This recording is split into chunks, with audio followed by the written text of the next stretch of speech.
It's an incredible setup here, incredible matchmaking, incredible storytelling. Oh, you had to come here.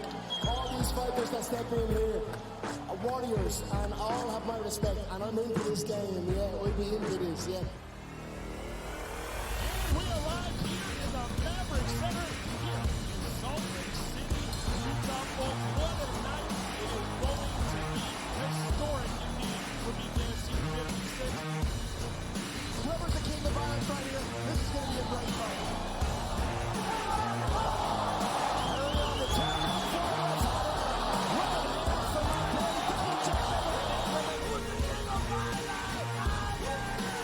combat fighting in its purest form, bare knuckle fighting in the city of angels.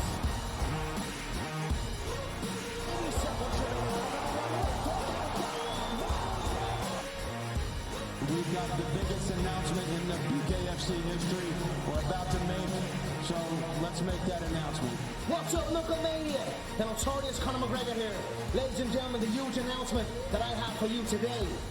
Conor McGregor, myself, and McGregor Sports and Entertainment is now an owner of Bare Knuckle Fighting Championship. Welcome to the big leagues. David Feldman, baby, he did. He's now an owner of BKFC with us, and we're going to take this motherfucking thing all the way to the top now.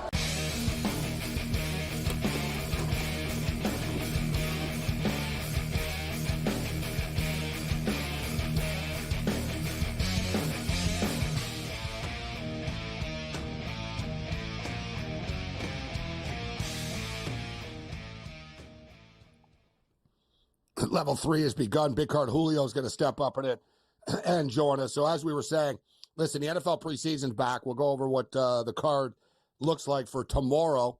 Tonight in the NFL, we went 2-1. We'll keep track of our preseason record. We went 2-1 tonight. We had both unders. We took the Lions and the Giants under the number, and the Patriots and the Panthers under the number. I should have taken the New York Giants. I knew DeVito was going to be in a football game. But I think, like I said earlier, and I believe this, and no one's going to tell you this, because everybody that talks about this stuff is going to talk to you about a starting quarterback. And whatever, dude, the starting quarterback barely plays. They barely play in the preseason. Even if they play, they're going to play a series or two. So there's an especially I'm talking about week one. Each week is different in the preseason in the NFL. But the first games, there's too much. Like, people need to talk about who the fourth and third string is. They're the ones that are going to be on the field. They're going to decide these games, because most of the time it's not going to be a blowout in the first half, so it's going to be close. So both games did go under tonight, but I rolled the dice with the Detroit Lions getting 4 points. And to be honest, I think it was 4.5 that closed out even. To be honest, it came down to 2 plays twice. Like, that's the thing with some of these preseason games, where the Lions had the ball on the goal line, whatever, inside the 5, and Dan Campbell went for it, didn't get it. And it happened again. He went for it, didn't get it. He scores once there, New York doesn't score again, suddenly Detroit covers the spread. So there really is a fine line between winning and losing, except today, in hindsight, the Patriots were kind of free money. You know, we know the Panthers are bad, and we know they're going to be bad. We spent a lot of time talking about how bad the Panthers are going to be this year, but you kind of figure, oh, maybe in the preseason, you know, they got young players and they'll show this and that. No, they were just bad, bro. They couldn't catch passes. They couldn't block. They couldn't tackle. Like the Carolina Panthers, I'm going to have some fun with Bovey and Cam later in the season, specifically Bovey, who still mocks me about a Houston Cougar win total that I took like 3 years ago. I'm going to no doubt have to bring up about their passion for the Panthers being much better this year. I don't know what the hell you guys see in this team. And people thought the Patriots would be the worst. They still could be the Patriots. They got a tough schedule, but Carolina are going to be bad. And I don't understand the strategy of not playing Bryce Young. Like, Bryce Young needs to get better, and he needs more experience, but he's so small, they're worried he's going to get hurt. So it's kind of weird. Like, I don't know, like Patrick Mahomes is going to play for the Kansas City Chiefs this week, but Bryce Young can't play. Like, what are you worried about? It's almost like, man, we don't want to expose them or this, or like Carolina not in a good spot here. As far as tomorrow is concerned, we've got 3 games in the National Football League. Crazy game tonight in the CFL. But as far as the NFL is concerned, Earlier in the week, I said I like the Falcons. I think it was 1.5 at the time. I do like the Falcons tomorrow against the Dolphins. The Atlanta are laying 2.5 points in this game. It's minus 150 on the money line. I would recommend doing the money line. The Houston Texans are laying 2.5 points in Pittsburgh. I don't understand this. I don't really get the line. Yes, Justin Fields will be starting, which is a good thing in a sense that maybe he can keep them in the game, and/or maybe Fields can get a score. Because even if these star players or the starters play, what are they going to do? It's a preseason, so can you get us a score early, sort of get out of the way, get up in the game? But I think as the game goes on, Pittsburgh, you got John Reese Plumlee, you've got Kyle Allen. I like the rotation throughout the game. Tomlin is a very good preseason coach. I really don't think the Ryans cares and the Houston Texans care about this very much. I think they just want to minimize. They want to get the regular season started. So I think the Pittsburgh Steelers are a live dog here at plus 2.5. And you got Philadelphia and Baltimore. And normally I jump all over Baltimore, right? Baltimore are the kingpins of the preseason. They have been. Like Harbaugh, literally, was a monster. We talked about it with Kiev. What did he say? 47-14 outright. Like the guy, obviously the Ravens care about the preseason in a sense that they're gonna try to win the preseason games. Yet once the streak got popped, they didn't seem to care as much. And I don't really love this game. I'm not saying I love the Eagles or anything, but I'm not in love with the Ravens automatically like I normally would be. Just saying as far as right now is concerned. Not overly in love with the Ravens. Then Saturday, we got it all. You got the Caleb Williams will be playing for the Bears.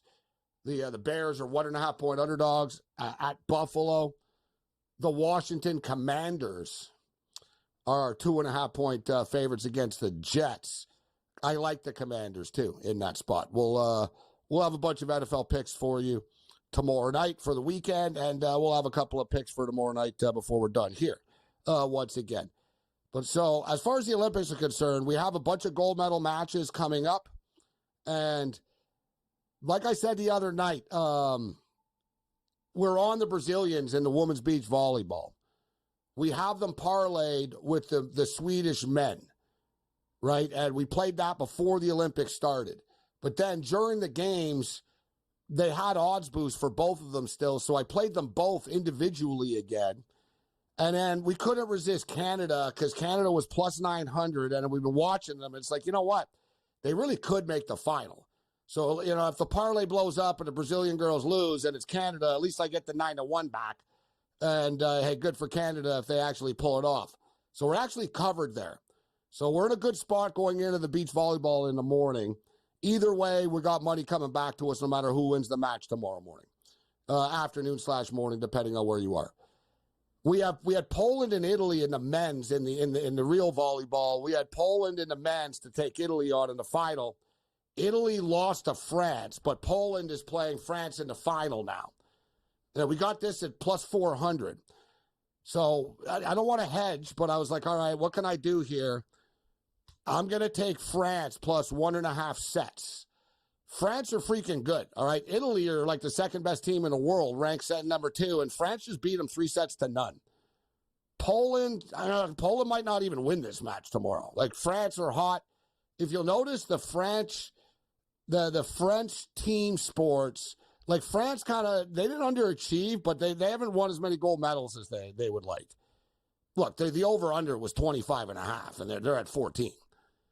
So, but it hasn't been a failure for France in the sense, the number one thing they care the most about in France is the football team, the soccer team. That's point blank number one. Thierry Henry's the manager. They're freaking stacked. They have a bunch of pro players playing. They didn't they're not hiding the fact they want to win this thing. They're taking it serious. And we know in France soccer. So that's that was the number one thing. The basketball was pretty big for them, and they're in the gold medal game. So they're in the gold medal game in men's soccer. They're in the gold medal game in men's basketball. They're in the gold medal game in men's volleyball. It's pretty impressive, as far as the team sports are concerned. So yeah, France, they're not going to hit their gold medal bet. I'm going to lose money on it. And this is full disclosure as well. I always tell people, like, when I make a mistake or, like, good or bad when I place a bet. I've talked so much about the USA and the 39.5 stuff, right? And I was like, I got Canada, I got France, I got China. I don't have the USA. I did not get the bet in. I thought I got the bet in. I literally have so many Olympic bets, I did not notice I did not get the U.S. bet in. Now, the USA are at 30 right now, and the prop was 39.5. They're going to have to win 10 medals in, like, the next 2 days, gold medals. That's not easy. And I think they sort of can, but I'm still going to own the pick. I gave the pick. I said over 39.5, but I actually did not get the bet in. So I got the Canada bet in. I already got paid for it. I got the France bet in, as I see, unfortunately, here right now, that I'm going to lose. They got 14. They're not winning 13 gold medals in the next 2 days. But I think China is about to go over to 33.5.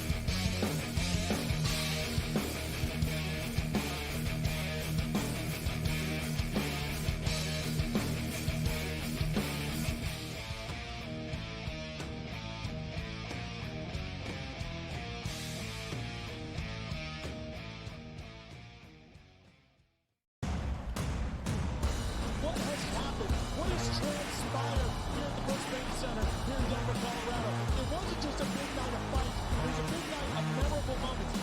Conor McGregor with us here in Denver, Colorado. Left hand from Rocco. Right hand right back from my parent.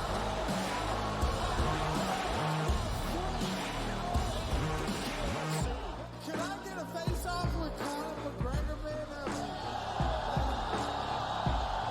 It's an incredible setup here, incredible matchmaking, incredible storytelling. Oh, you had to come here. All these fighters that step in here are warriors, and all have my respect. And I'm into this game, yeah. We'll be into this, yeah. And we arrived here in the Maverick Center here in Salt Lake City, Utah. For what a night it is going to be historic indeed for BKFC 56. Whoever's the king of irons right here, this is going to be a great fight. Early on the target.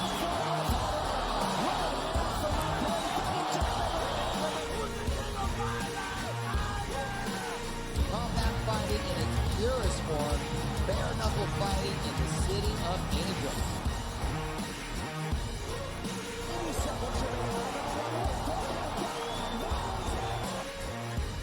We've got the biggest announcement in the BKFC history we're about to make, so let's make that announcement. What's up, Knucklemania? The notorious Conor McGregor here. Ladies and gentlemen, the huge announcement that I have for you today. Conor McGregor, myself, and McGregor Sports and Entertainment is now an owner of Bare Knuckle Fighting Championship. Welcome to the big leagues. David Feldman, baby, we did it. He's now an owner of BKFC with us, and we're going to take this motherfucking thing all the way to the top now.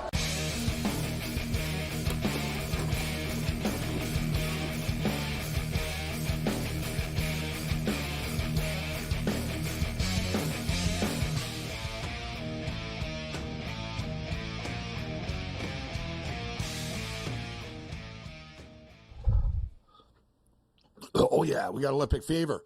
And we're not done yet, but we are into the home stretch right now. To be honest, though, it's wiped me out. I haven't slept much. Been waking up early. Wild stuff with the basketball today. You know, and it's nothing against the U.S. basketball team or anything like that, but I do have France at plus 1,500 to win gold. I was thinking, man, if it's Serbia, I'm actually have a chance here. And just the story, if the U.S. would have been bounced, would have been insane.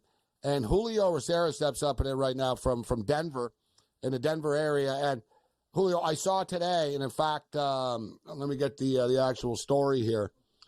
And it was about Denver Nugget fans and Denver Nugget media cheering and pulling for Team Serbia today. As here's the Laker insider here from LakersDaily.com. Nugget fans and reporters rooting for Serbia has been fascinating. And I did notice that today too, and I also saw Celtic fans today jumping on the bandwagon, wanting them to lose because Tatum was on the bench. It was interesting to see how it played out. It was almost like no fault of the players, but a lot of people wanted to see them lose. It is fascinating, Gabe. Here in Denver, I mean, Nikola Jokic is the man, 3-time MVP. He is the greatest Nugget of all time. I don't fault them. And what a time to be alive. In 1992, would you have guessed an NBA city rooting against Team USA? Who would have thought that? And here we are in 2024, and that exactly happened. I mean, Nikola Jokic, just the way he is, he's a polarizing basketball player. People love him here in Denver.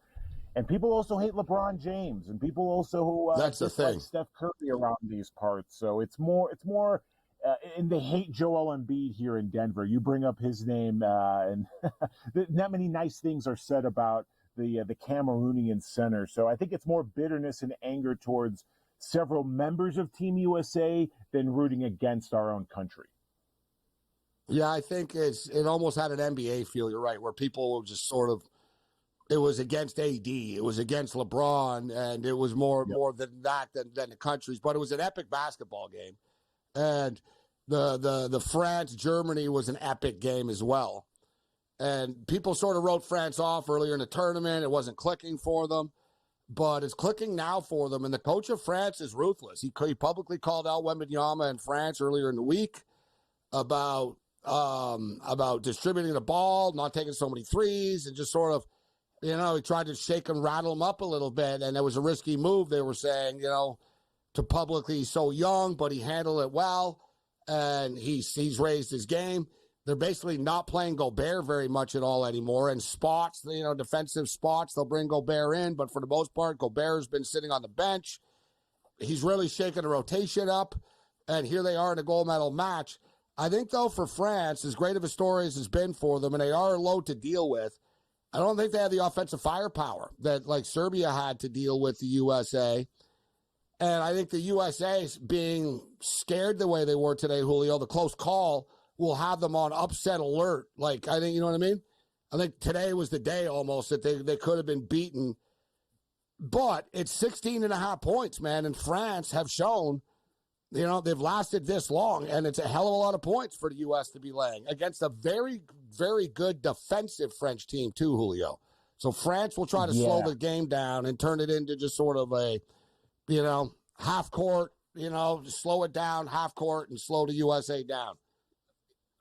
No, I agree with you, Gabe. I mean, 16.5 points in a gold medal game is just crazy considering the way in France too. We should note. Sorry, in France, the host nation too. Yeah, exactly. So that's why I love this French side.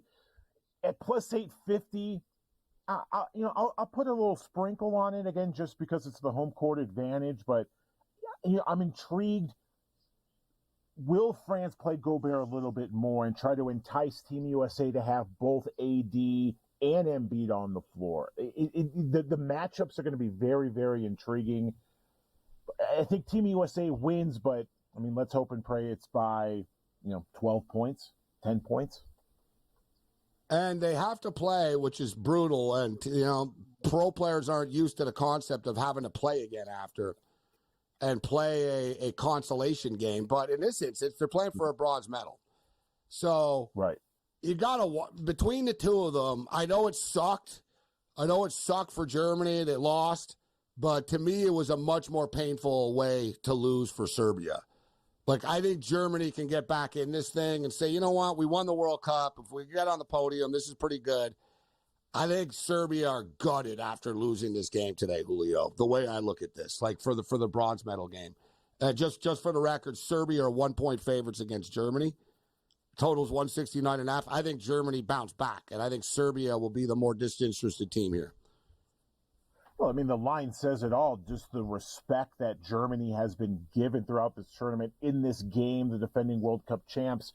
They're a great side. I was just you just saw Wembanyama really take over with that quad double today that really squashed Germany. So I agree with you. You look at Bogdanovich after the game. It looked like he just wanted to bawl his eyes out on the floor, dejected, devastated. It's tough to come back from, considering how well the Serbians played against Team USA. So I'm in agreement with you, Gabe. I'll take Deutschland to win bronze.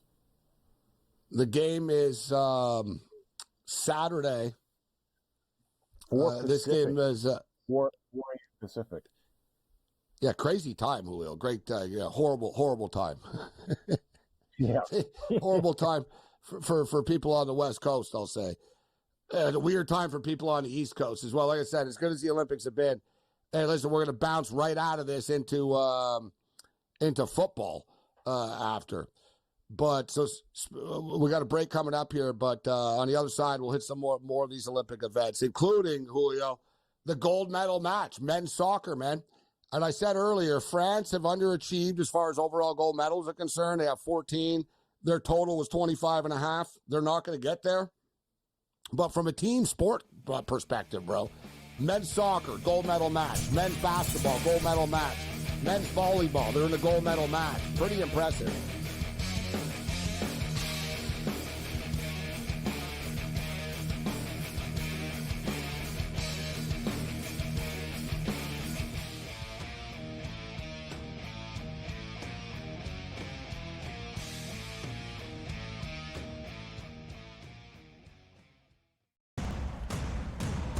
What has happened? What has transpired here at the Brisbane Center here in Denver, Colorado? It wasn't just a big night of fights. It was a big night of memorable moments. Conor McGregor with us here in Denver, Colorado. Left hand from Morocco. Right hand right back from my parent.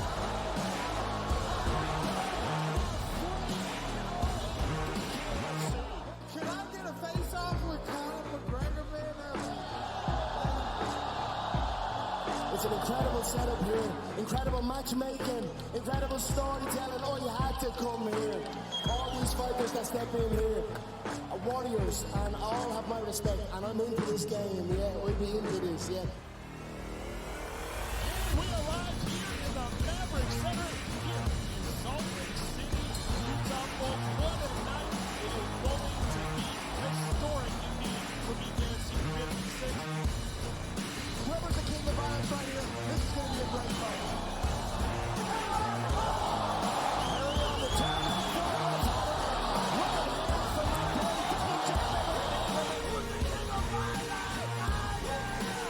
Combat fighting in its purest form, bare knuckle fighting in the city of angels.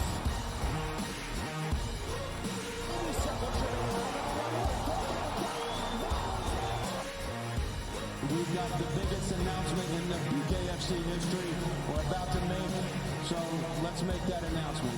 What's up, Knucklemania? The notorious Conor McGregor here. Ladies and gentlemen, the huge announcement that I have for you today. Conor McGregor, myself, and McGregor Sports and Entertainment is now an owner of Bare Knuckle Fighting Championship. Welcome to the big leagues. David Feldman, baby, we did it. He's now an owner of BKFC with us, and we're going to take this motherfucking thing all the way to the top now.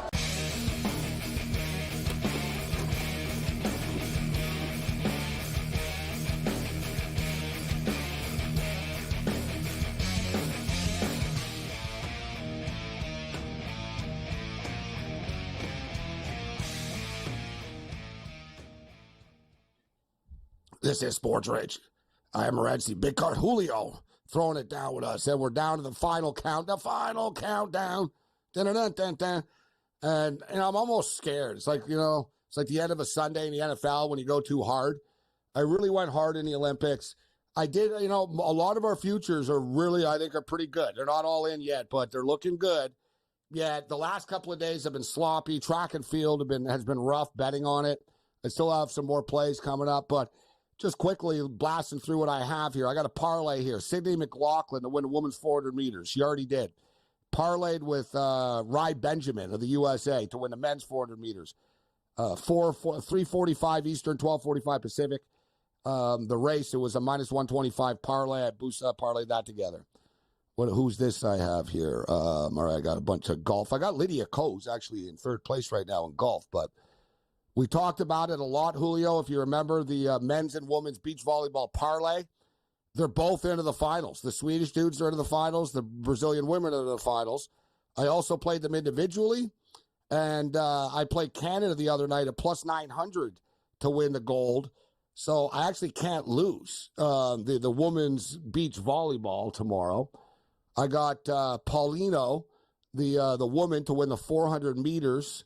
She's actually a favorite, but I got it boosted at like minus 188. And she was actually a bigger favorite.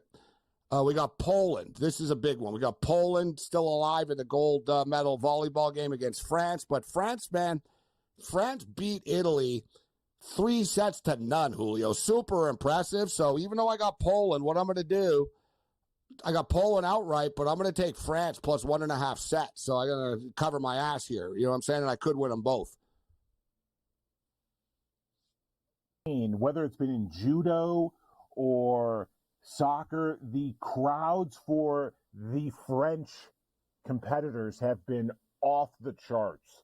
So I have to imagine in handball, volleyball, that these crowds are just going to be Poland's in tough, electric. bro. Yeah, Poland is in tough. They're in an arena with 20,000 Frenchmen, and yeah, it's gonna be intense. So we saw Germany found out in basketball today. This was a parlay. I put a bigger one. I put $500 on this one. South Korea to win the women's archery team. Australia women to win the 400-meter freestyle relay swim event, which they already did. South Korea already won. USA basketball to win. Women, and Netherlands women field hockey. And I think the USA women are going to win. Even if they don't cover point spreads, they're going to win. And the Netherlands women, Julio, this is a big one. They've won 3 of the last 4 gold medals. We talked a lot about them. They were minus 200 coming into this thing. I have them in 2 parlays. So I have them to close out a parlay here for $1,000. And I tweeted out the other unique one. I took the France Rugby 7 men's team to win gold, which they did, parlayed with the Netherlands women to win field hockey. We're 1 win away, Julio, from cashing that parlay. So I essentially have $1,500 on the women's Netherlands team in the morning. Like tomorrow and the next couple of days here, I have a lot of these chunky, like they're all in installments. They returns at 500 or 1,000. Like I have a lot of these that could come back to me, and I hope a lot of them come home, Julio. They're like birds. Now come back home. Come back home now. You know what I'm saying? You got the bird feeder all set up. Yeah. It's like, all right, guys, it's time to come home and eat now. Come on. Like, you know what I mean? Exactly. You've been, and they come in packs, birds. I'm just waiting for the birds to come in packs, all the wins. Like, yeah, I'm just hoping they all start to rack up. But so Netherlands field hockey, and China upset Belgium the other day in women's field hockey to make the final. Yet the odds makers aren't buying in, Julio. The Netherlands women are 33-1 on the to win outright. It's 12-1 in regulation, 33-1 to win outright. Like if it goes to overtime. Yeah, I'd say just in case, just sprinkle just a little bit on China, just to cover your assets there, Gabe. But you've been crushing it, man. I tip my cap to you. And if you've been following along with Gabe, Cam, McInnes, it's much better over the last couple of weeks betting these sports than sweating out a Oakland A's Chicago White Sox game. I'll tell you that much. Well, it's been fun. I'll tell you, it's been fun. There's been ups and downs, right? Like I've had a couple ugly 24-hour runs in this stuff. Like once I'm looking at my bets, Julio, like some sports, it's weird. You jump in some sports, you'll do well. Like I said, like volleyball's been good to me. Beach volleyball's been good to me. Water polo was okay. Soccer, I've been good. Track and field has been brutal, and I just am stupid, and I keep stubbornly betting on track and field, and I keep on losing.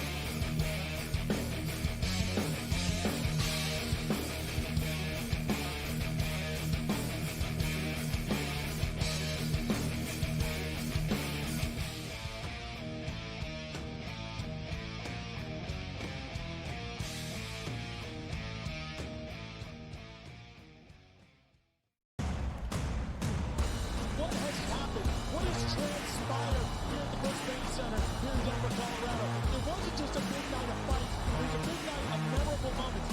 Conor McGregor with us here in Denver, Colorado. Left hand from Rockhold. Right back from my parent.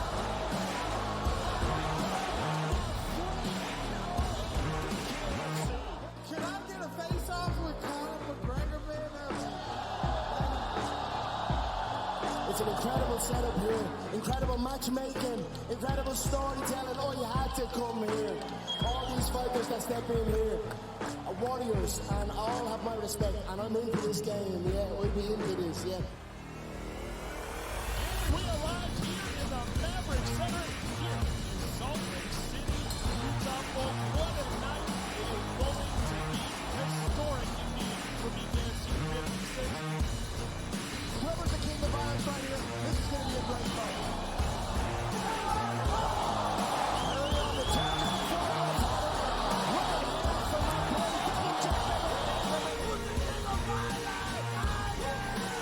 Combat fighting in its purest form, bare knuckle fighting in the city of angels.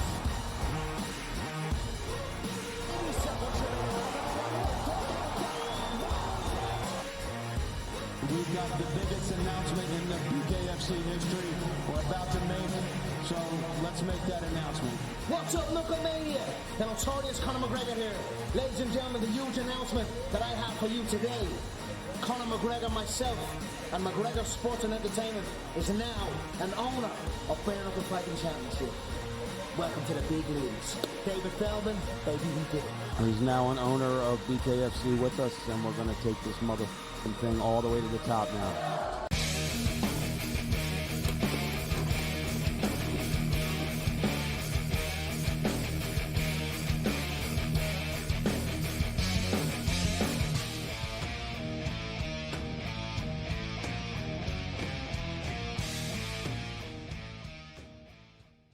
Man, there was more scoring in the Brewers and Braves game than there was in these NFL games. CFL game was just stupid, lit, crazy. Like, we've seen a lot in the CFL. It was, put it this way, it was the first tie since 2017. So we're going back a little ways. Not a lot of ties in the CFL. somehow we ended up with a tie. All right, big card Julio. I see I'm getting a little choppy here. So, Julio, what are your best bets? What do you got for us? All right, I want to start. I've been saving this for the last couple of weeks, Gabe. Hard Knocks started at the earlier end of the week. I've been loving this Bears season win total the last couple of seasons. I love it even more this year. Let's go back to since 1970. That was the year Terry Bradshaw was drafted first overall by the Steelers. 27 quarterbacks have been drafted first overall, Gabe. Caleb Williams is the 28th. Of those 27 quarterbacks selected first overall, only one, has recorded a winning record in their rookie season. You want to take a stab at who it is, Gabe? Winning record in their first, Patrick Mahomes. Drafted first overall. Sorry. I was thinking rookie. So I was looking, as you were saying this, I was looking at Josh Allen. I was thinking, so my head was spinning. All right, first overall pick taken that had a winning record. I don't want to be here all night, but I'm going back a ways. Because there's a lot of great quarterbacks in the modern era. I'm thinking of that, like Peyton Manning was terrible. Troy Aikman got lit up. Who is it? Andrew Luck. Andrew Luck with 11 wins. And that was a unicorn season because Peyton Manning had the neck issue the year before. Colts were still a playoff contending team, so that was a very unicorn year. 11 victories. We've got Baker Mayfield, Sam Bradford with 7, both with 7. 5 quarterbacks drafted first overall with 6 victories, 2 with 5. So as you were mentioning, Gabe, some really great quarterbacks. The Bears are 8.5. The Bears are 8.5, exactly. Look, there's just so many variables from a rookie quarterback to very little reps during the preseason. The first couple of weeks of the season are essentially de facto extensions of the preseason. The Bears' back end of the season after November 17th is all divisional opponents sprinkled in with San Francisco.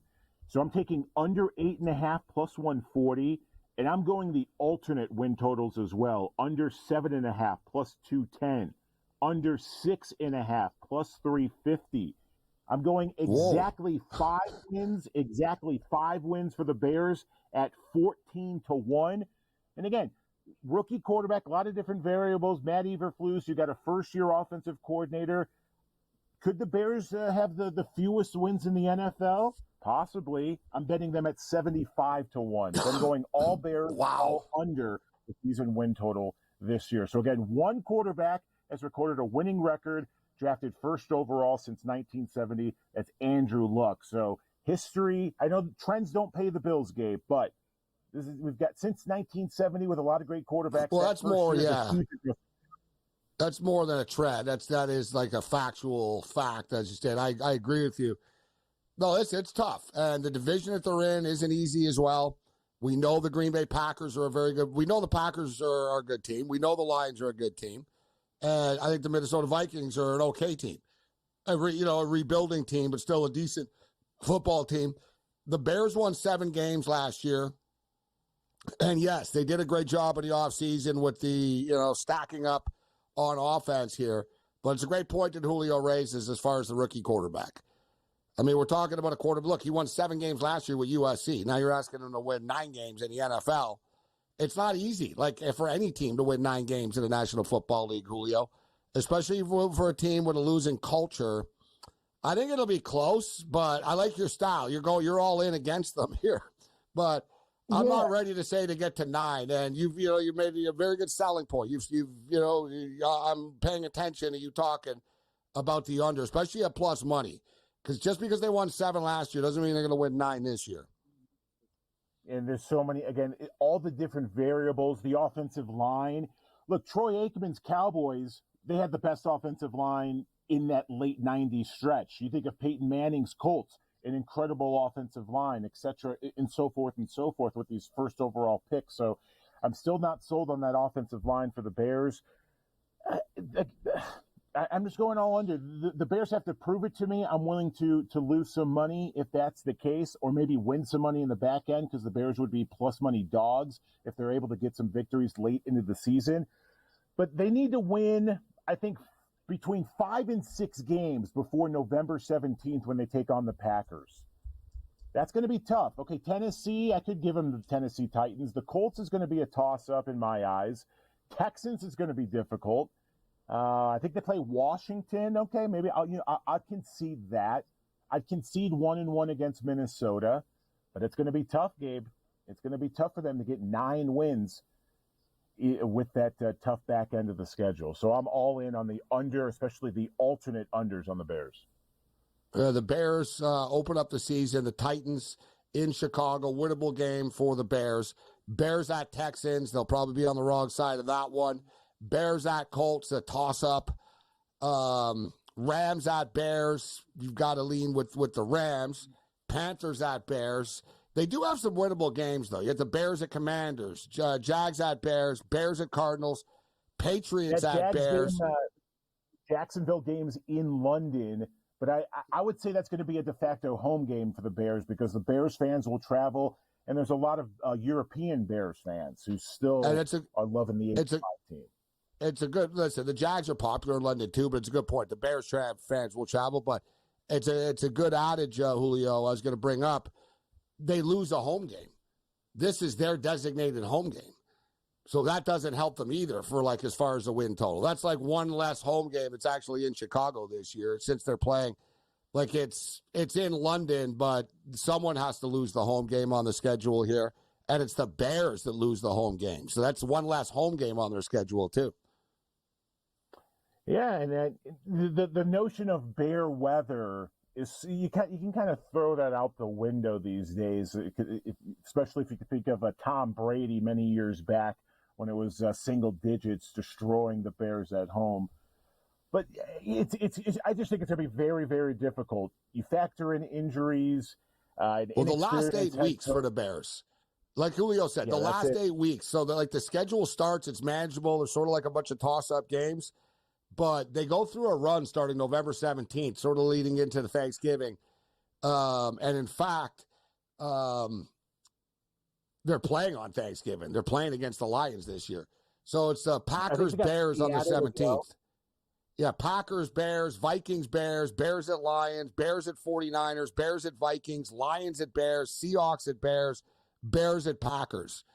That's a serious last, 2 months of the season. So, like you said, they're going to have to rack up some wins at the first end. Otherwise, they're going to fall short. They're going to have to, be 5-3 or something at least to pull this off after. I think they'll fall just short, Julio. I think you might be a little ambitious with this 6.5, but I like your style, plus money. But I could see the Bears getting stuck at 8. I could see that too. 7 to 8 is probably my line of demarcation.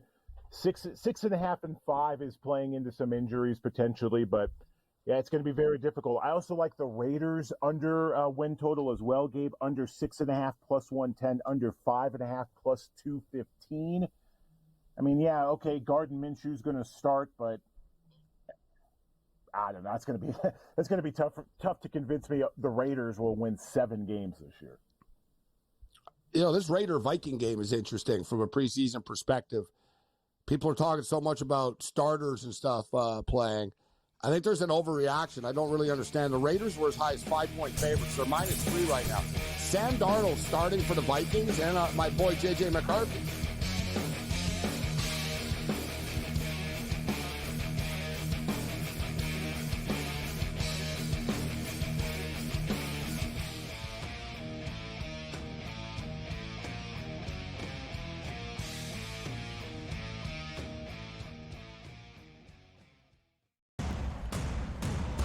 What has happened? What has transpired here at the Brisbane Center here in Denver, Colorado? It wasn't just a big night of fights. It was a big night of memorable moments. Conor McGregor with us here in Denver, Colorado. Left hand from Rockhold. Right hand right back from Mike Perry.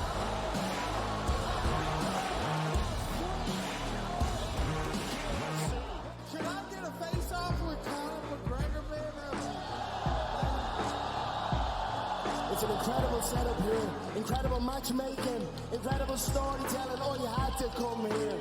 All these fighters that step in here are warriors, and all have my respect. And I'm into this game, yeah. We'll be into this, yeah. We arrive here in the Maverick Center here in Salt Lake City, Utah. Oh, what a night. It is going to be historic indeed for BKFC 56. Whoever's the king of violence right here, this is going to be a great fight.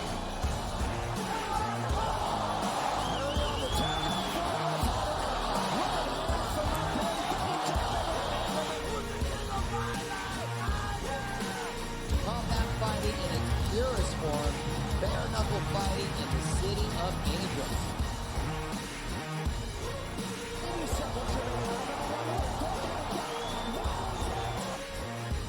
We've got the biggest announcement in the BKFC history we're about to make, so let's make that announcement. What's up, Knucklemania? The notorious Conor McGregor here. Ladies and gentlemen, the huge announcement that I have for you today.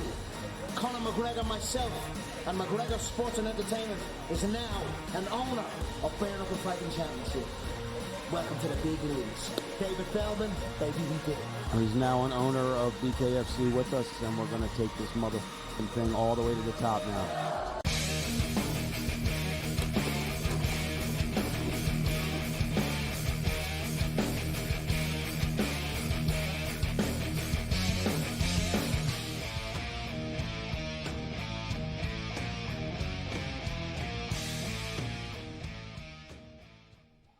All right, so I've already got France to win a gold medal in soccer. So I guess I could just sort of back off here, Julio, but it's not really the way I roll.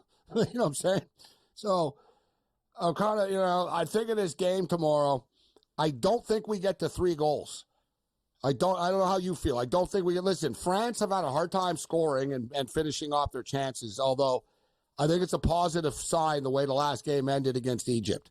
The goals started to flow, like the nice goals type thing. Like I think they might have gotten the little bit of confidence going with the offensive outburst late, but not enough to light up Spain.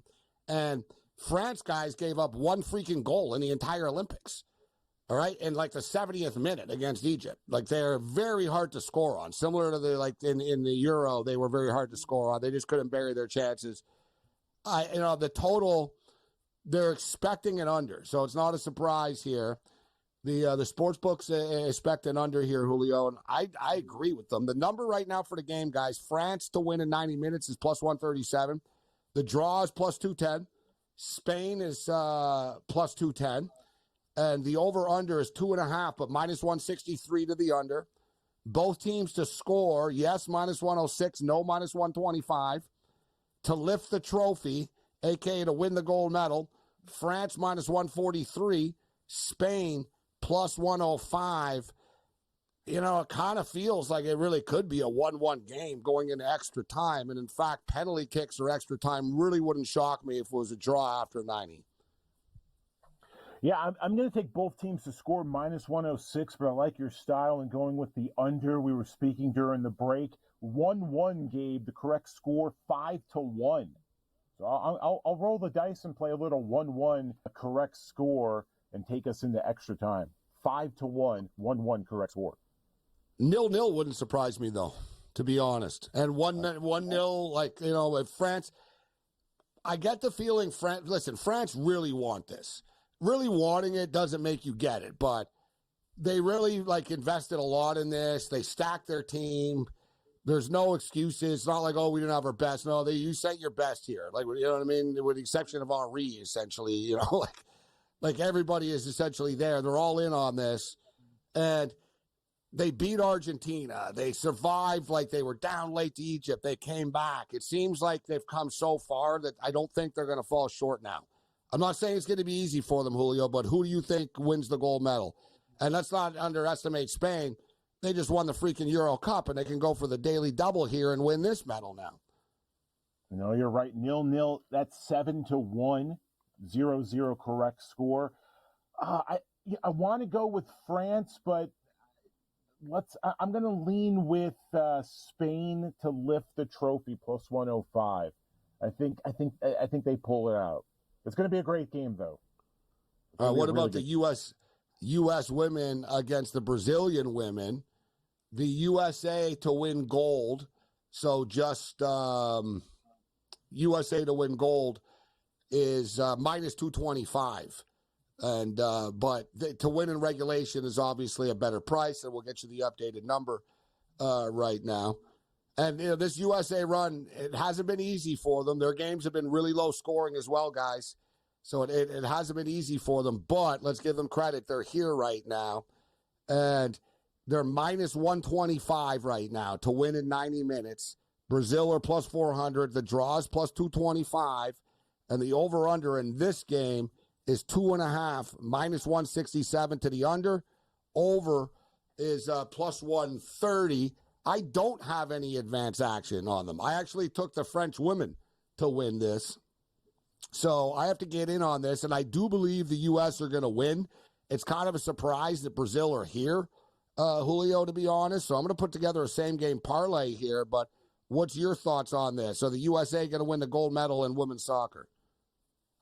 I mean, the price is certainly not advantageous to take USA unless we do some same-game parlays. So I'm going to go with the value and take Brazil to win gold at 2-1 plus 200. And I think I've got them in 90 minutes at plus 400. But I also like daughter of Dennis Rodman, Trinity Rodman, to score at any time. She's 3-1 plus 300. Trinity Rodman, anytime goal scorer for Team USA. How about this same game parlay? USA to lift the trophy under 3.5 goals, minus 150. And that's sort of the insurance one. And USA to lift the trophy under 2.5 goals in the game, plus 125. Oh, I like that. Yeah, the only thing is Brazil can get a little, I think you can score on Brazil, but the USA don't want to get into a track meet. They're well coached. USA haven't been lighting up the lamp either. Like, it's not like they're scoring 1 million goals in this tournament. They're winning on defense and playing responsible, actually. So I like the 3.5 one. As I know it's not great odds at minus 150, but the plus 125 isn't bad as well, Julio. I don't think, I'm going to say the USA wins 2-0. I'm going to say they score and then they score late again. But I think the USA will win in regulation even, bro, at minus 125. This would be a great tournament for Team USA's confidence that, hey, yes, the rest of the world is catching up, but they can still be the top ladies team in the world. So let's hope for a low-scoring game and the ladies return home with gold. It's going to be a good match. This one isn't bad either. USA to win in regulation, so they win in 90 minutes, and under 3.5 goals, plus 137. That's good. So Ooh, throw out to lift the trophy. Yeah. So exactly, they got to win in 90 minutes. I'll also play a couple where they just where they to win the gold medal as well. That game is on Saturday though. That one's Saturday. The men is tomorrow. So Julio brought up the Raiders before we get you out, Julio. So you're saying the Raiders season win total under 5.5, and you got a plus 215 on this as well. Yes, I'm going to play the daily double under 6.5, plus 110, under 5.5, plus 215. Rolling the dice with just a strong division, weak quarterback play. Not many wins for Las Vegas this year. And on the way out, Julio's got Colorado Rapids at over 2.5. Hardcore Julio, little MLS here. Yeah, it's the Leagues Cup. Colorado against Juarez in Colorado. Could you imagine the Rapids playing in Juarez? Never going to happen. Over 2.5 Colorado. JN reports on Twitter.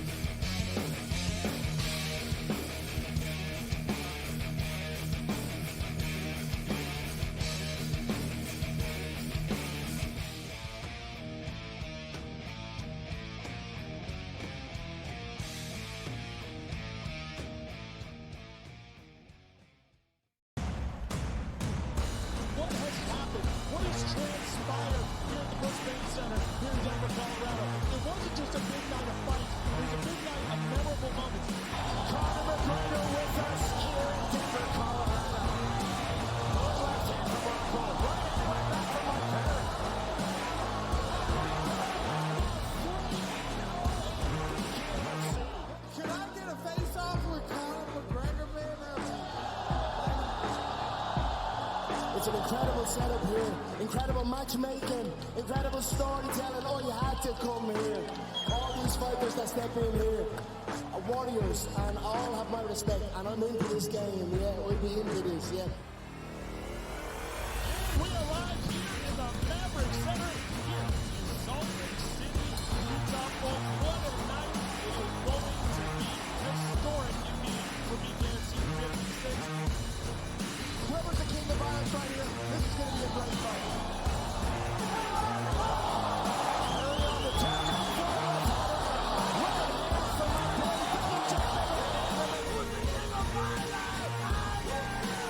Combat fighting in its purest form, bare knuckle fighting in the city of Angels.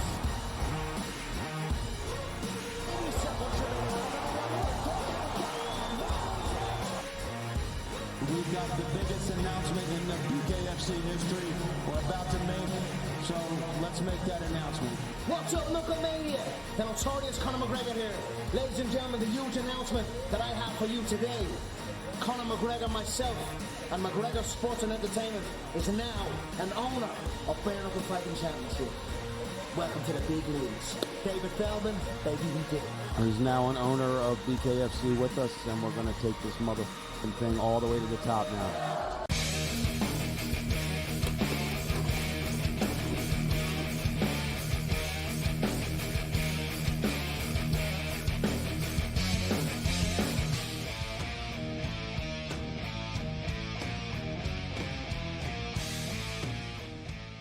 All right, we're into the home stretch of the program. We're into the home stretch of the Olympics as well. I'm looking at the remaining events right now, and a lot of the stuff that I sort of just jumped in recreationally for, and, oh, you know what, let's bet on the sailing for the sake of it because I'm up at 4 in the morning. It didn't work out for us, and we've got a lot of these sports left right now. There's the wrestling. There's still like 8 to 10 wrestling events left right now, but they're mostly heavy favorites. We've got track and field, though, and Saturday night is going to be cool. Like, they're going to end with a bang with, like, the 4x4 relays, which people are always a fan of. So the track and field, though, it gets real now. You got 800 meters tomorrow, 400-meter hurdles. You got the 4x100 relays coming up in the men's and women's still. We got the 5,000. So track and field, there's still about 15 events left to go. should bring up the shot put right now. You know, we're sort of into parlay material, but let's throw one together here right now. So Sarah Mitten, I kind of missed out on this one, but I was just so concerned with Canada to get to 6 medals, to 6 gold. I had over 5.5. I was like, oh, I'll worry about this later because I knew she was later in the week. But so Canada already got to 6. But Sarah Mitten coming into this thing, woman shot put. Canada seemed to be good at these hammer throws and shot put stuff. They won both the men's and women's hammer throw, and now they're on the verge of the women's hammer throw. So Sarah Mitten, she's like ranked number 1 in the world this year, but she wasn't the favorite to win the gold medal. She was the second choice to win the gold medal coming into this. So she had it, like, I knew she had a good chance of winning the gold medal, but I didn't bet on her before at plus 200 because I was like, man, I might need her to win a gold medal anyway, so I don't need to double up on it. But I already got the 6, so I kind of regret not being in on her already at plus 200 because now she's minus 200.